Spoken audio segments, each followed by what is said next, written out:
Mbaknya ini ngarep sekali dapat orang luar negara. Enggak, aku nggak terlalu berharap. Kalau saya berharap banget, pengen banget menikah sama orang lain negara, itu udah aku usahakan, nggak perlu lama-lama. Ngapain? Kalau dapat saya tarik langsung, ajakin dia nikah gitu. Tapi aku bukan tipe orang yang kayak gitu. Saya tuh harus melihat dulu gimana ini mindsetnya orang tersebut, karakternya orang itu kayak gitu. Nggak asal oh ya ini orang lain negara, gantengnya setengah abad kayak gitu. Aku langsung langsung mau kayak gitu.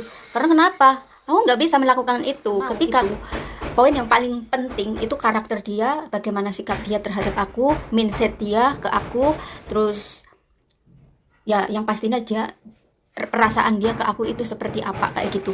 Nggak asal, aku bukan tipe orang yang kayak gitu, dan aku tuh tipe orang yang nggak mau berkorban. Misalkan aku tuh pengen banget kayak gitu ya, saya rela menjual segalanya apa yang saya punya untuk demi demi dia, demi bersama dia kayak gitu. Aku bukan tipe orang yang seperti itu. Saya akan mikirin masa depan saya, bagaimana anak-anak saya nanti, kayak gitu, bagaimana ketika saya tua nanti. Karena kan menikah itu bukan main-main ya. Menikah itu benar-benar kalau bisa ya seumur hidup sekali kayak gitu. Jadi kalau aku nggak mau asal dapat orang lain negara kayak gitu, nggak mau saya. Semuanya itu harus dipikirkan dengan matang. Realitas saja lah ya. Setiap orang pasti seneng dan ya secara otomatis pasti seneng. Kenapa? Ya karena kalau kita dapat lain negara, yang pertama untuk memperbaiki keturunan ya, dan kita memiliki anak blasteran kayak gitulah ya, kebule-bulean, ada mata hijau, ada mata biru, kuning dan lain-lain lah ya. Tapi kalau saya pribadi itu saya tuh harus memikirkan sisi gelapnya, ke belakangnya kayak gimana kayak gitu. Jadi nggak asal-asal kayak gitu loh. Dan saya ini bukan manusia munafik ya, siapa sih yang nggak seneng, ya pastinya otomatis seneng lah ya.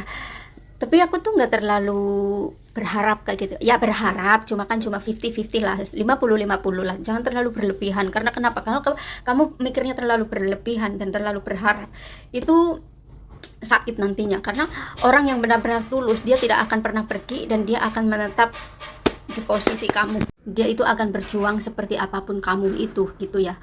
Itu kalau laki-laki yang serius gitu, paham kamu? Dan hubungan akan erat, hubungan akan langgeng, akan selalu baik-baik saja. Itu kuncinya itu ada di pihak si laki-laki ya, karena perempuan itu hanya mengikuti kayak gitu ya. Kalau si perempuan cinta banget tuh sama si laki-laki, tapi si laki-laki ini enggak cinta sama kita, itu pun nggak bisa disatukan kayak gitu. Jadi kuncinya itu ada di tangan laki-laki, oke? Jadi buat kamu itu nggak perlu terlalu ngoyok-ngoyok lah ya. Kalau jodoh nggak akan kemana, ngerti? Jodoh itu yang menentukan Tuhan, kita hanya bisa merencanakan. Jadi santai aja gitu. Kalaupun nggak jodoh juga nggak masalah, no problem. Kita punya pengalaman dan lain-lain, oke?